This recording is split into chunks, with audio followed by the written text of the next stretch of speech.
clássicos. Nós temos 17 livros, porém temos 16 profetas, porque tem um que escreveu 2, que é o caso de Jeremias, Lamentação de Jeremias e Lamentação de Jeremias. Então, o primeiro grupo que nós vemos aqui na nossa listagem são os chamados profetas literários ou profetas clássicos. Depois nós temos uma outra classificação, são os profetas não literários, aqueles que não escreveram. São chamados também de profetas orais. São aqueles cujas profecias não chegaram até nós em forma de livros. Por exemplo, Elias, a profecia dele não chegou em forma de livro. Está lá nos livros dos reis, não é isso? Mas não tem um livro de Elias. Não tem um livro de Elias. Eliseu, não tem um livro de Eliseu. Então esses são profetas orais. Tantos outros. Micaías, não Miqueias, tá? Micaías. Profeta não literário. Vejamos então. Recapitulando, profetas não literários também são chamados de profetas orais. São aqueles cujas profecias não chegaram até nós em forma de livros, embora encontremos suas palavras registradas nos livros bíblicos.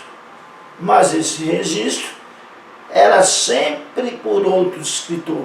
Então tem profetas importantíssimos, para citar só 2, Elias e Eliseu, que são profetas não literários, ou profetas orais, porque não tem livros escritos por eles.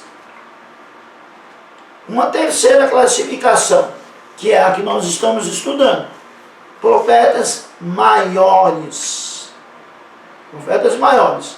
Refere-se aos livros de Isaías, Jeremias, Lamentações de Jeremias, Ezequiel e Daniel. Será que a gente pode repetir isso? Vamos lá? Quais os profetas maiores? Repete comigo. Isaías, Jeremias, Lamentações de Jeremias, Ezequiel e Daniel. Esses são os livros que nós iremos estudar. São os profetas maiores. São assim chamados por causa da grande quantidade de volume literário de seus livros e também por causa da extensão dos seus ministérios. Então eles são chamados profetas maiores porque os livros deles são mais longos, escreveram mais e profetizaram durante mais tempo. Não é porque eles são mais importantes não, tá? É porque eles escreveram mais, o volume de escritas é maior e a duração do ministério também é maior. Sempre muito importante lembrar isso. Não são chamados de profetas maiores porque são mais importantes do que os outros, não. E a quarta classificação, que nós vamos estudar depois, são os profetas menores. São 12 profetas menores. Eles são chamados de profetas menores porque eles escreveram menos, os livros deles são menores, tá? São menos volumosos. Daí a divisão, profetas maiores e profetas menores. Então, revendo, quais as 4 classificações? Profetas clássicos ou profetas clássicos ou literários, são aqueles que escreveram. Profetas orais, aqueles que não escreveram. Nós citamos 2 exemplos, Elias e Eliseu. Profetas maiores, o que nós vamos estudar, são 5 livros. Quais os 5?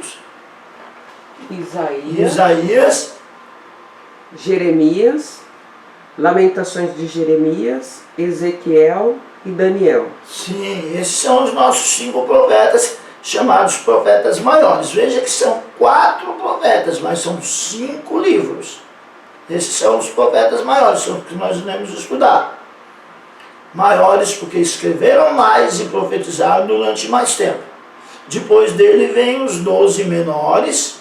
A nossa quarta classificação são os 12 menores. São assim chamados não porque são menos importantes, mas porque o volume de escrita deles é menor. Tá? Essa designação, profetas maiores e profetas menores, surgiu com Santo Agostinho. Santo Agostinho é o primeiro a usar essa designação. Tá? Santo Agostinho, um dos pais da igreja, filósofo e teólogo importante na história da igreja, foi o primeiro a usar esse termo, foi profetas maiores e profetas menores. Isso aconteceu em torno do século IV depois de Cristo. Num livro dele chamado Cidade de Deus.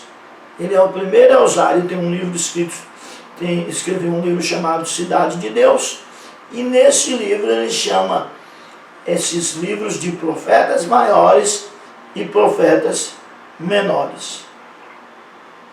Então, mais uma vez, para marcar, quais os profetas maiores? Isaías, Jeremias, Lamentações de Jeremias, Ezequiel e Daniel. Esses são os profetas maiores. Os 5 livros que estudaremos primeiro são chamados profetas maiores. Não por causa de sua influência ou importância, mas simplesmente pela extensão de seus escritos. Então isso precisa ficar bem claro para nós. Não são maiores porque são mais importantes. É por causa da extensão dos escritos. Pois bem, nós fizemos aí uma introdução a esse assunto. Introdução aos profetas maiores. Na nossa próxima aula, nós vamos começar a estudar o primeiro dos 5 profetas maiores. Qual é? Isaías. Então, a partir da nossa próxima aula, nós começaremos a estudar os profetas maiores. Profeta Isaías. Deus os abençoe, em nome de Jesus.